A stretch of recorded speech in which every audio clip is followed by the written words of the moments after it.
What's going on, everybody? We have a Broncos and Jets game ahead of us in week 6 of fantasy football. It's going to be an early one, so make sure you set your lineups. 43.5 is the implied team total for both of these guys.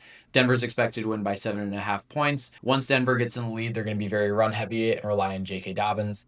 The Jets are going to be very run heavy, as the Broncos do have a very good secondary, but they are going to be forced the ball regardless to try to keep up with Denver.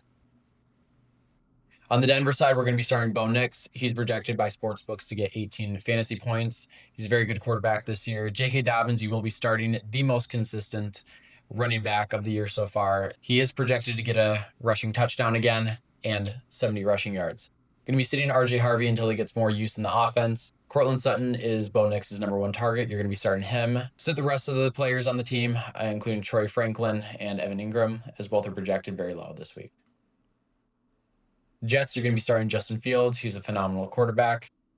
Breece Hall, you're going to be starting as they are going to be very run heavy. He's probably going to get a lot of check downs to force the ball up the field more. Garrett Wilson, even though Pat Surtain's going to be on him, is a top 5 wide receiver in fantasy, and you can't afford to sit him in any matchup.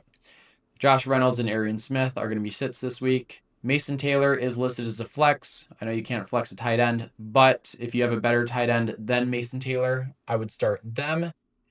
Mason Taylor, I would put above players like Evan Ingram going into this matchup, as he is Justin Fields' number 2 option, and his targets have been increasing throughout the weeks. I do believe this is a more difficult matchup for him, but is still maybe worth a start depending on who's on your team.